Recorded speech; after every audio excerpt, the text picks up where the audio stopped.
Hey everyone, we're here at Bungie and we got to look at Destiny, which was, it's been my dream to come back here and like find out more about this entire E3, and we're lucky enough to have Pete Parsons. He's the COO of Bungie, and there really isn't a better man to talk to about this. Well, yeah, I mean, we're super excited to be here. We've been working on bringing the Destiny universe to life for at least 5 years, more like 6. So to be able to share it with our community and our fans and the rest of the world is pretty awesome. When it debuted on day 0, it was just not what I was expecting. It just blew me away. What were you expecting? I didn't know what to expect. I was like, is it going to look like Halo? It didn't look like Halo, but...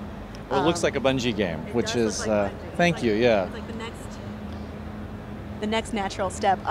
Well, it's interesting you say that because that's how we think about it. I mean, we think about, yeah, I mean, if you think about Marathon, originally brought people playing together, great shooter. We went to Halo on console. Halo 2 brought that play online, and we're ready to change the world again with Destiny. I mean, our hope is that you never look at an action game the same way after you play Destiny.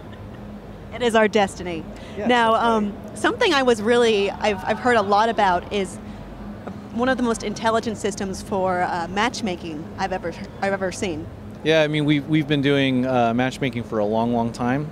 We even helped write some of Xbox Live a long time ago, and now we've taken matchmaking, which happened in front that you could see, and now we put it behind the scenes. And so at E3 we showed what we call a public combat space. It looks like a bunch of players are coming together as they move, like a crossroads, as they move from one experience to another. And what's happening is all of this seamless matchmaking is behind the scenes, pulling these players in so that no matter where you go, there's always going to be people. And hopefully there are people that ultimately you want to play with. Right. Well, it takes out the frustration that we see in a lot of different games for matchmaking. And I had heard if maybe your team has certain levels and then you lose someone or you're way behind, the system takes that into mind when matchmaking further. Well, yeah, I mean, if you think about a public space, so we showed 7 people within a public space. There will always be people inside of that space. They're automatically coming in, and so you actually can never have a public space that doesn't have anyone in it, simply because they're seamlessly being match-made in. It'll always be alive. It'll always feel like something's going on. And on top of that, we trigger a public event, and that's a moment where players, they could keep going. Whether they're going to a story or going to go do a raid, they could do that. They don't need to stop.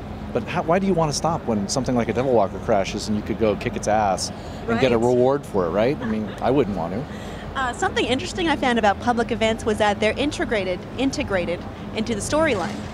Yeah, they're integrated in almost every activity inside of Destiny. So as I move through my storyline, we still want to be able to give you that really tight, great narrative, awesome characters, cool cinematics, but you're going to come out as scattered throughout that experience. You're going to find these public spaces. You can't avoid them. You can choose not to participate in them, but you're going to walk through them and you're going to see other people playing as they go from one place to another. So your party of however many people you have could just join in and it would be co-op or PvP? Yeah, so, well, the experience you saw was co-op, so you could be by yourself or you could have a fire team of up to 3 people playing inside of that more narrative story. But once a public event begins, it's all hell's breaking loose, and you're there, like however many players are in that space who want to participate can help take down something like the Devil Walker. I like that. I feel like I'm going to make more gaming friends that way. Well, I think it's nice because it's low pressure. Like, it's not just about you, and you're not success or failure. You can choose to participate or not. We want to make sure that people don't feel like they're forced into a scenario that they don't want to be in, and that you don't have the same awkward moments. For instance, we have a private loot stream, so you're never fighting over weapons. Everything is tailored for you.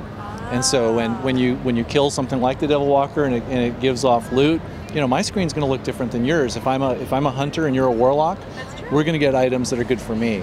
The other nice part about that is it gives you a reason to go back to places that you've been before. If you've been playing for a while, and I've never played, or I'm only a few hours in, you can still take me to, I love that level that we were in. I love going to the old Russia.